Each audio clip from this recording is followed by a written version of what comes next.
Ladies and gentlemen, I have something important to tell you today. Everyone in the room turned to look at my husband. My wife, Emily, has a debt of $200,000. I am saddened to have such a foolish wife. The relatives around us looked at me with puzzled faces. What did you say? Emily, is that true? My in-laws also looked surprised. However, I was not fazed at all. Debt? That's not mine. It's his foolish new bride's. I looked into my husband's eyes and said with a snort. My in-laws and other relatives were even more puzzled. What's going on, Emily? John, what's up with you guys? Hey, John, spit it out. Who's this foolish bride you're talking about? The in-laws pressed us for answers. Then, with an innocent look on his face, my husband began to speak. There's no way I would lie, right? Parents should trust what their son says. Saying that, he pulled a piece of paper from his bag. This is the proof, Emily. You can't run from this. He confidently held up the paper for all to see. It was a promissory note with my name on it.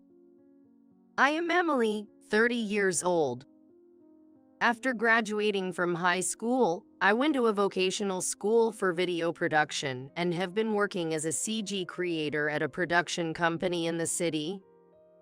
2 years ago, I reconnected with John, who was in the same class as me in high school. The opportunity came at a reunion marking 10 years since we graduated from high school. During high school, I had no romantic feelings for John. Back then, he was the type to play in the corner of the classroom with a few others. He wasn't a romantic prospect for me. But the John I met after so long seemed like a completely different person. Wait, are you really the same John? You seem like a different person. Do I? I don't think I've changed that much. He had become impressively handsome. At that moment, I fell for him at first sight. I bit the bullet and confessed my feelings to John, and he accepted them. We started living together while we were dating. Then, on my birthday night, he proposed to me. I accepted with a huge smile on my face. 2 years have passed since then, and we spent my birthday night together. That day is also our proposal anniversary. John, it's been 2 years since then. Yeah, feels like yesterday. While chatting about this and that, my husband made a suggestion. So, we're going to my folks' place for Christmas, right? Since getting married, I've been going to his parents' house every year with him. But this time, I found it odd and tilted my head. We had been there for Christmas the past 2 years after all. It was an annual tradition, so it was already expected without him having to mention it. However, he made a point of confirming it with me. It felt less like he was just confirming and more like he had something he wanted to say. The next day, while cleaning his room, I found something shocking. What is this? Feeling a surge of anger towards John, I decided to carry out a plan. When Christmas came, we headed to his parents' house together. Using the freeway, it took us about 2 hours to get there. Hey, Dad, Mom, we're home. John announced loudly as he rang the doorbell. John, you don't need to shout. You've already pressed the bell. He responded seriously. Dad and Mom are hard of hearing lately, so I have to speak up, or they won't notice. Indeed, my in-laws were nearing their 70s. It wouldn't be surprising if their hearing had declined, but I felt his way of putting it was a bit too blunt. However, I didn't dwell on it and waited for a response from inside the house. After a while, my in-laws came to greet us. John, it's been a while. Emily, welcome. Come in, come in. We have delicious dishes waiting for you. My in-laws are very kind people. When I got married, I was worried about whether I would get along with them. But such concerns were unnecessary. They welcomed me warmly. There are plenty of stories about difficult relationships with in-laws, but I feel truly blessed to have them. Thinking this, I went with my husband to the living room. There were many of my husband's relatives in the spacious living room. He is the second of 4 siblings, and that day, everyone had gathered. All 4 brothers were married. I went around greeting the relatives. Fortunately, they were all very calm and kind, and I've never had any trouble with family relations. After the greetings, I sat down and drank some water brought by my mill. Everyone, please eat your fill. She said while serving the food. I took her up on the offer and started eating the spread of dishes on the table. John was having a good time talking and drinking with his brothers and relatives. I also engaged in lively conversations with the relatives. After some time, John suddenly stood up and announced loudly, Ladies and gentlemen, I have something important to tell you today. Everyone present turned to look at my husband. My wife, Emily, has a debt of $200,000. I am saddened to have such a foolish wife. The relatives around us then looked at me with puzzled expressions. What did you say? Emily, is that true? The in-laws seemed shocked, their eyes wide open. However, I was not fazed at all. Debt? That's not mine. It's his foolish new bride's. I retorted, laughing through my nose while looking into John's eyes. The in-laws and other relatives looked even more confused. Emily, what in the world are you talking about? John, what's going on? Hey John, come out with it. Who is this foolish bride you're talking about? The in-laws pressed us for answers.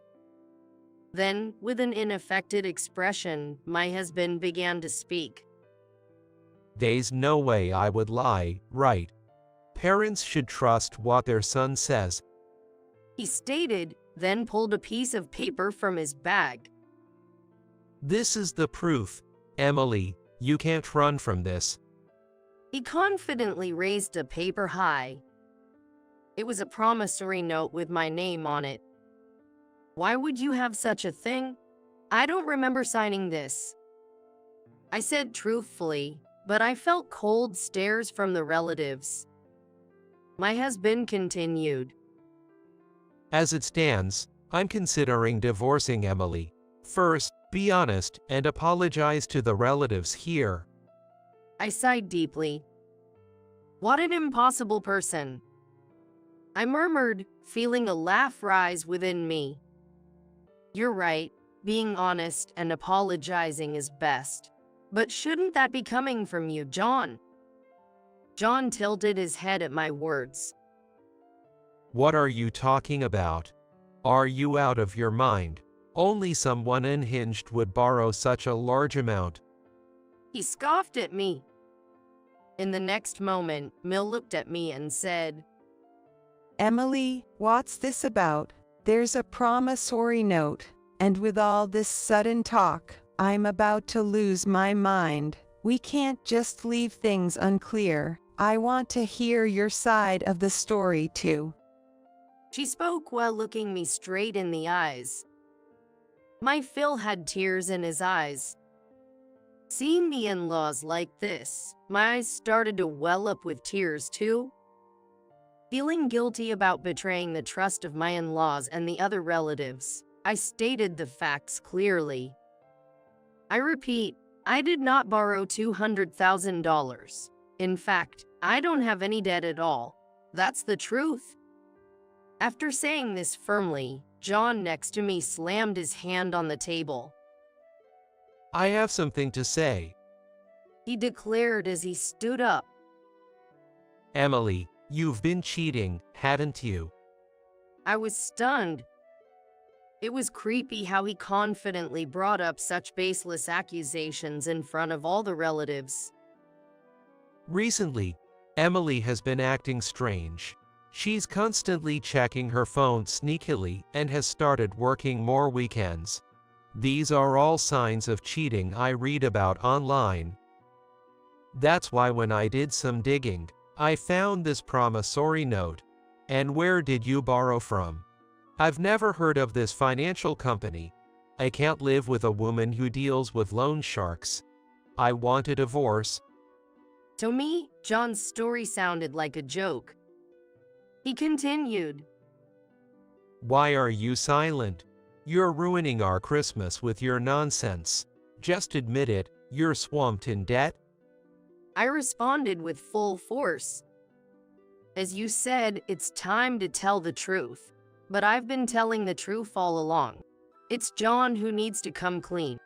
He's blown his savings on mobile game microtransactions, leaving his bank account empty. And last year, he got into trouble with payday loans. At this point, John began to look uneasy. But you said borrowing money was fine as long as it got paid back eventually. At my words, John's face turned pale. What are you talking about?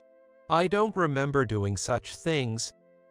John's words had lost their bravado from earlier. My in-laws and other relatives looked at him skeptically. Let me explain the sequence of John's debts. It all started last winter when he apparently made one microtransaction after another, close to $10,000, I suppose. At this moment, the relatives murmured among themselves. It's often heard in the news about excessive spending on games, but they probably never expected it to be true for someone in their family. John's income is slightly above average for his age, and we could live comfortably under normal circumstances. But with that level of spending on games, financial strain was inevitable. He didn't stop at his own savings, but even considered dipping into our household funds. Murmurs arose again among the relatives. John's face turned pale as he avoided eye contact. That's when I warned John not to touch our household money. He respected that, but he continued borrowing from payday lenders to fund his gaming habit. I explicitly told him I would never cover his debts, and I even put it in writing. But it seems he grew tired of the game and stopped making in-game purchases. I wonder if it's right to continue living under the same roof with John. At that time, I was really struggling with these thoughts. I continued. Last summer, the problem arose again. John was coming home late, so I did some digging. It turned out he was taking his colleagues to hostess bars, claiming he would foot the bill. I said this while looking into John's eyes. I had never discussed this matter with him before. His eyes widened in shock. How do you know I was frequenting hostess bars and treating my colleagues? That's not all. John, I know about the affair you had with a girl you met at the bar. At that moment, the room buzzed again. The in-laws looked sharply at John. He turned pale and retorted, It's my right to spend the money I earn however I want. I couldn't trust John's statements that he would repay the debts without bothering me. You want to divorce me to remarry that woman, right? I also know that you've accumulated a significant amount of debt to lavish money on that woman. The promissory note was fabricated for that reason. I don't recall signing any notes. Besides, forging a promissory note is a crime. John was left gaping, speechless. John, You said earlier you were considering divorcing me. I agree with that decision. Then I pulled out a large envelope from my bag. I've done some thorough investigation beforehand, so let me present you with the concrete evidence. I took out documents and photos from the envelope, explaining them so that all the relatives could see. I had previously hired a detective agency because I had been suspicious of my husband's activities. As a result, he was having an affair. There were numerous photos clearly showing him in intimate situations with another woman. Furthermore, he had borrowed $200,000 to lavish on this woman. I confronted the relatives with these results. As expected, John didn't stay silent. You can't trust such a shady detective agency. That could be a doctored photo. Emily is a CG creator. After all, she could have manipulated various photos to frame me. I have the promissory note here. Then John thrust a promissory note at me. So, you're saying the detective agency can't be trusted? Then what is this? I presented something in front of him. Oh, that is. John stammered. What I had found while cleaning his room after my birthday was an unfinished divorce petition and a marriage registration form. The in-laws were quite shocked by this. The marriage registration already had another woman's name and personal information filled in. I was surprised at how prepared you were, not just divorcing me, but you already have your next marriage lined up. And to think I had these papers for nearly a week and you didn't notice at all. You're quite oblivious. Aren't these marriage papers important to you? You should have some sense of crisis management. John looked down and fell silent. I apologized to the relatives and left the scene. Later, we decided to have a discussion including the in-laws about the debts and the divorce. A few weeks later, John and I, along with the in-laws, gathered again at his parents' house. The moment everyone sat down, John glared at me. Just apologize to me. Then we wouldn't have to deal with all this mess. He clearly hadn't learned his lesson. What are you talking about? Shouldn't you be the one apologizing? John retorted sharply to my words. You're spouting nonsense, trying to make me out to be a criminal. That's enough. I said, letting out a big sigh. Fine, let's clear this up. I said and called someone from the next room. Nice to meet you. I'm the attorney, Michael Smith. John looked at him with wide eyes. I've been consulting with Emily about a divorce. Probably what John was worried about, Emily's working on weekends, was because she was meeting at the detective agency for an investigation.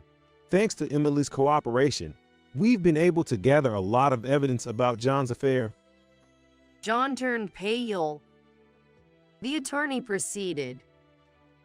Furthermore, when we showed the promissory note John had to a document examiner, it was proven to be fake. Here are the results. The attorney showed the report in front of the in-laws. It clearly stated that the promissory note was forged. The in-laws looked at John with disdain. This proves John was lying. It's disgraceful that my son would forge a promissory note. My Mill said that with a look about to cry. And my Phil exclaimed, You're a disgrace to our family. You need to pay for your sins. John, in surprise, spoke to his father. Dad, I'm not guilty. I'm innocent. There was no sympathy for John, who spoke in desperation. Then my Phil stood up and was about to hit John. My Mill and I managed to calm him down. Afterward, I made a declaration to the in-laws. I'm the only victim here, so could you please leave matters concerning John to me and the attorney? I asked, while the attorney next to me made eye contact with the in-laws. Emily, John has really troubled you, hasn't he? I apologize on behalf of my son. My mill said so and apologized to me. And my Phil was still red-faced and angry. Such a disgraceful son.